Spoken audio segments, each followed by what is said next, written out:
Betting on first half markets in the NRL is super popular, but if you're not profiting the way that you want to on these markets, first thing I want to say is not bad luck. What you're having right here is bad statistics. Because when it comes to first halves, teams' performance differs greatly from their full game performance. So a couple of things to get us started. The Dragons, they led at halftime in 80% of their short turnaround games, but only 26% of the time they led when they were able to have a full 7 days rest going into that matchup.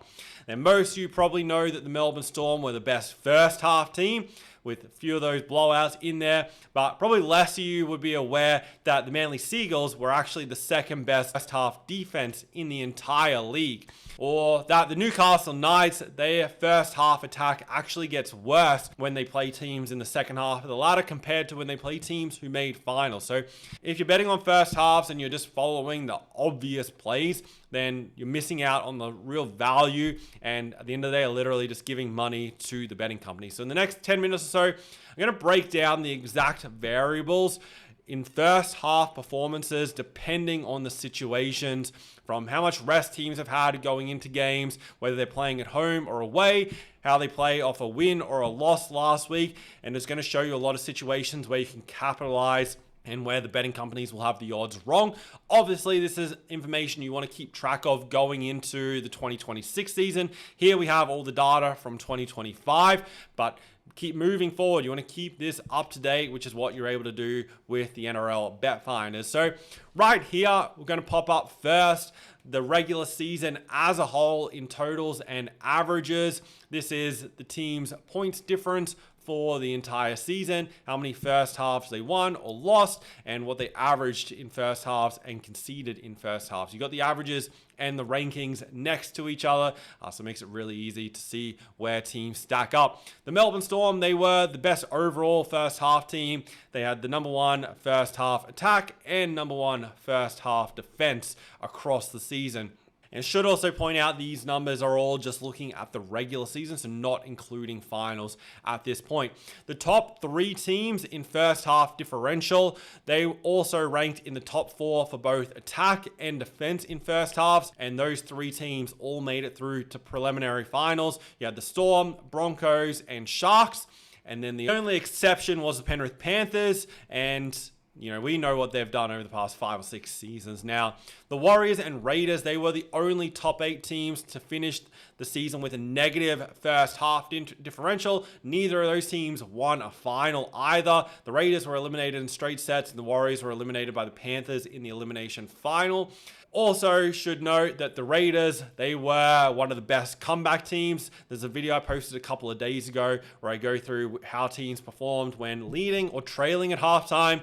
And the reason why the Raiders finished on top of the ladder, even though they had a negative first half differential, is because of what they're able to do in second half. So all that information is in a previous video, so just jump back and check that out after this if you're interested. The Manly Seagulls and Dolphins were the best non-top 8 teams in terms of first half points difference. They finished 9th and 10th on the ladder, so they were only just out of it. So you can kind of see how teams performed in the first half goes a long way towards winning games. Like, yes, we had a lot of upsets, or comeback wins, I should say, based off what the scoreline was at halftime to where the game ended up being. However, having a strong first 40 minutes definitely sets you up to give yourself the best chance of winning the game. There were just a few teams that kind of contributed to the larger amount of those comeback wins. The Manly Seagulls, they had the second best first half defense behind the Melbourne Storm. The Knights, they were the worst first half attack. The Titans were the worst first half defense.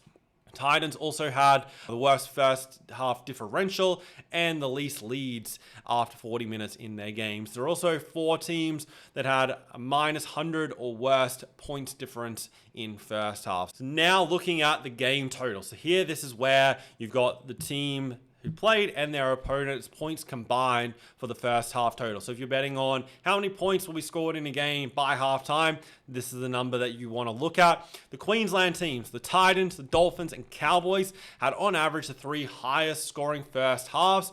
The Knights and Bulldogs, they had the equal lowest scoring first halves combined. In the betting guide, you'll be able to see how that evolved during the season for every single team. There's graphs in there showing throughout the season, game by game, the runs that they had where there was a run of low scoring or high scoring games, then it dropped off in certain parts of the season. So you can really see what contributed to these overall averages. But now we don't just want to look at the overall stats. Like the betting companies, they'll give you the overall stats on how a team performed, their overall averages, but that's not really enough. And the betting companies, they're never going to give you all the information that you need to make the best and most informed decision, because they don't want you to make the right bet. They want you to lose money because that's when they make money. And the reason why I'm happy to share like all this information on this channel and the guides and everything is because I personally make my money from betting on the NRL and other sports and horse racing, not from, you know, being sponsored by a betting company or something like that. Like you'll never see like my content or anything be sponsored by a betting company like Ladbrokes or Sportsbet or TV or anything like that. It's what I do off my own back that helps me make money and has done so for over 14 years. And over the past few years, what's helped other people make money as well. So what you want to do is break down teams' performance, and in this case, we're looking at first halves by different situations. We're going to start with home and away game. The Melbourne Storm, they were the number one attack and defense again at home. Obviously, when teams go down to Amy Park, it's very difficult for them. The Storm start well, they put teams away by halftime and then cruise to victory. That's not something new and not something that we haven't seen for many years now. The Seagulls and Bulldogs, their defense in first halves at home was very good as well. So they're right up there with some good defensive numbers. The Dolphins, they had the highest scoring game totals in their home matches. And the Rabbitohs, they had the lowest scoring games at just 17.6 points. For away matches, the Dolphins, they had the number one attack, which was followed by the Penrith Panthers. In away games, the Sharks had the best defense early, and the Seagulls, they're in there in second again. And the Sharks and Seagulls were the only teams on the road to average under 10 points conceded by halftime. The Titans games, they were the highest scoring with nearly 29 points on average. So if you're looking at first half betting, Titans on the road, look towards the overs. If you're looking at Seagulls games or even Bulldogs games, definitely lean towards the unders when they're the away team. Their games only average under 20. They are the only two teams to average under 20 points per game. So beyond just the home and away situation, let's also look at against top 8 and non-top 8 teams. Starting with when they are playing final sides, the Sharks, they had the best attack in first halves, and they also had the second highest game totals in first halves, just because they had that really good attack, but only an average defense. They were still conceding nearly 2 converted tries in first halves. No surprise, the Melbourne Storm, Penrith Panthers, they were tied for the best defense. Bulldogs, they had the lowest scoring games at just 17.1, which we'll obviously expect as well with their defense. And Cowboys matches, they were the second worst. And then the Cowboys, due to their second worst defense against top 8 teams, they had the highest scoring games, averaging 26 points by halftime against not top 8 teams. So this is everyone 9th or below. The Storm, they had the best attack again at 16.3, but were closely followed by the Dolphins, only 0.1 behind them at 16.2. The Knights, they were the worst attack, so just a 6.5 points per game compared to 7.3 when they were playing against top 8 teams. So averaging nearly a point less per game depending on who the opponent was. And generally teams will average more against lower tier opponents than they will against the top opponents. Potentially not for the full game, and usually that'll hold true most of the time for a full game across the whole 80 minutes, but when you're just looking at first half, this is where you can definitely find those anomalies. The Sharks, they were the best defense against non-top 8 teams, averaging just 6.1 points conceded. There were 5 teams who conceded 8 or less on average. They were obviously the Sharks, the Seagulls, the Storm, Bulldogs, and Broncos in that category. Titans games were the highest scoring, but also the Dolphins had similar numbers, both up there averaging in the mid-26s. The Seagulls, they had the lowest scoring games against non-top 8 teams by halftime. just 19 points on average. There were two other teams that averaged under 20. They were also the Newcastle Knights and the Sharks in there as well on the back of their defense.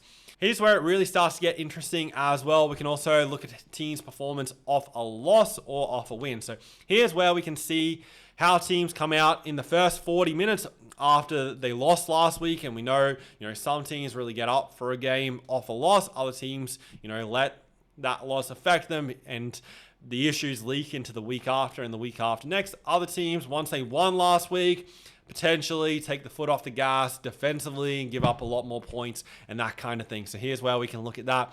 The Dolphins and Sharks, they're the best two attacking teams off a win. Sharks were also very good defensively, so they're one of the best teams when they won their previous game. Panthers, and obviously these factors depend on when you've won a game, who your opponent is next week as well. Sometimes these numbers could be slightly inflated, like if you won last week and then you're playing the Knights or the Titans or something the following week and you win by 50 points, it's going to inflate these numbers. But just here we're looking at the averages, and obviously you can get into those contextual situations even deeper beyond it. And so while the Sharks, they were good defensively, the Panthers were a little bit better. They were the best defensive team off a win. Cowboys, they had the worst. They were one of the sides that off a win conceded 18 points and a lot of the time had themselves out of the contest early. And with conceding 18 points, they obviously had the highest scoring first halves off a win. Newcastle, they were the lowest scoring off a win the previous week, and actually their defensive numbers held up pretty well. They were only conceding 9.7 on average in this situation compared to 13.3 when they lost the previous game. In terms of losing the previous game, the Broncos, they were the best overall team. They were up there with the Storm in terms of the ability to bounce back, but rankings-wise, the Broncos were better. They were the number 2 attack and number 1 defense. Bulldogs tied with them as the number 1 defense with just 6 points conceded, so they really locked in defensively off a loss. Storm were the number 1 attacking side, just ahead of Brisbane, but defensively weren't quite as good, conceding 9.3 points on average. The Rabbitohs, they were the worst attack off a loss. So not only did they lose the previous week, they compounded that by not finding points early, averaging just 6.6 points. Canberra Raiders games were the highest scoring with a 26.5 average. Gold Coast Titans were very similar too, and was also a bigger sample size as they lost quite a lot more games than the Raiders did throughout the season. Bulldogs, their games were the lowest scoring, just 18 on average, alongside the Seagulls at 18.3.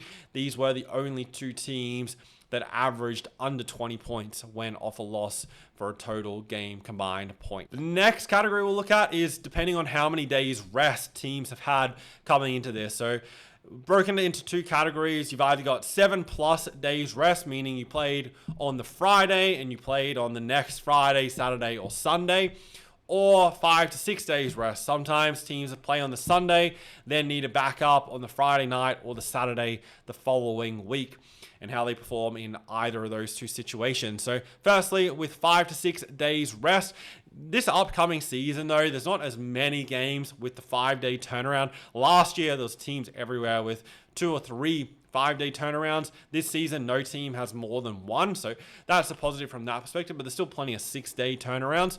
The Sharks, they are the best attack though in this situation, averaging 15.5, and the Dragons here average 14.4 points, nearly 5 points greater than what they averaged when they had at least 7 days rest. Dragons jumped up from... For the Dragons, you've got 14.4 on a short turnaround, average scoring, and then just 9.5 on 7+ days rest. The Dragons, not only they played very well in attack and well above their average, they're also well above their average defensively as well. They're the 3rd best defense on a short turnaround and the 2nd worst when they had 7+ days to prepare. So clearly, less rest. And clearly for them, the more rest or more preparation time didn't help them at all. They just wanted to be out on the field and playing, and that shorter turnaround between games is where they played significantly better, both in attack and defense. The Broncos were the best defense on a short turnaround, followed by the Panthers. Cowboys, they were the worst defense on a short turnaround, conceding 17.7. The Storm here, their numbers are actually really poor defensively. They were conceding 13.8, which ranks 15th, so third most in the league when they had to play on 5 to 6 days. Compare that to when they had 7+ days rest, they were the number 1 defensive side. So significant difference there for the Melbourne Storm. Also should mention the Roosters here. They ranked 12th in defense on a short turnaround, seeing 12.7. They had the highest scoring games, 27.2 with a quick turnaround. The Seagulls, once again, right up there, lower scoring. They were just 18.4 and only one of just a few teams, but this time we're one of more 5 teams that conceded under the 20 points.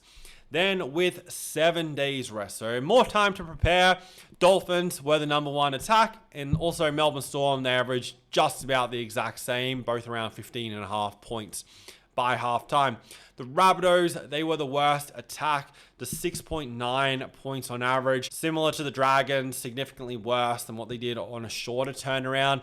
Storm were the best defense, as I mentioned. So compared to when they played on a short turnaround, they were conceding 7.6 points less. So they were conceding more than double what they did here. So very important to take note of for Melbourne. When you've got them with plenty of time to prepare, and you definitely don't want to be a team who has to play the Melbourne Storm when they lost last week and they've got 7 days to prepare for you.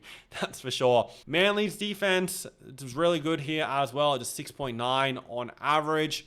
Titans, they had the worst defense, once again, 17.3. Even more than what it was when they were on a short week, was just 15.1. Dolphins had the highest scoring games, this time at 27.1.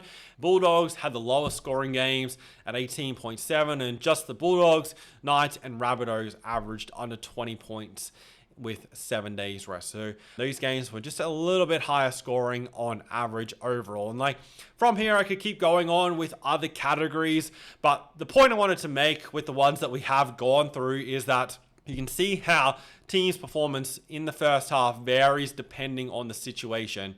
So when you're betting on who's going to win the first half, how much they're going to win by, what the margin or what the handicap is, and whether they'll cover it, how many points will be scored, or how many points an individual will score, so their team total, this information is what is super helpful. And so right here, we've gone through the base data from the 2025 season. And in the NRL Bet Finders, for each game throughout the year, I keep the stats up to date with how these teams are performing in all these situations. And you don't just get to see it as all the teams compared to against each other. And in the Bet Finders, you don't just see it as all the teams compared to against each other and the rankings. You get to see it for the specific matchup and the exact variables for that game. So say, for example, we've got the Broncos Storm. We'll talk about the grand final. You have the numbers for the Broncos here and the numbers for the Storm here.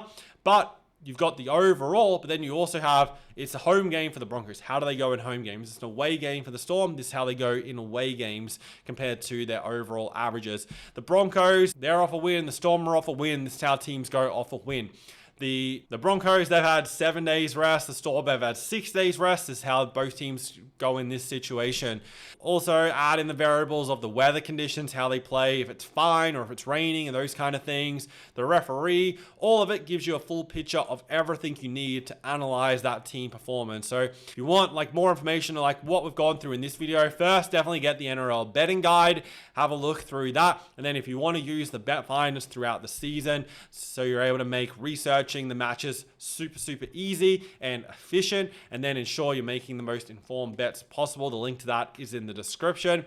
And as you saw through this video, you didn't want to be backing the Dragons when they've had 7+ days rest. And as you saw in this video, you didn't want to last year be backing the Dragons to lead at halftime when they've had 7 or more days rest going into that matchup.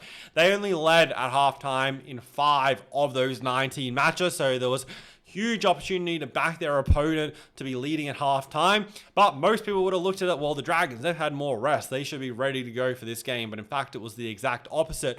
And then when they had a short turnaround, they led in 4 of the 5 games. Now, there's no guarantees that those intricate and specific situations like the Dragons or the Storm or so on hold up in the following season, but it's certainly something you keep track of. You find similar ones that have performed long term. You also find new ones that start to appear, and the bet finders make it super easy to do that. So then when you're researching, you're making sure you're on the right side of those team performance trends in the situation. So really appreciate you guys watching. Make sure you subscribe to the channel so you don't miss the upcoming videos, and I'll see you in the next one.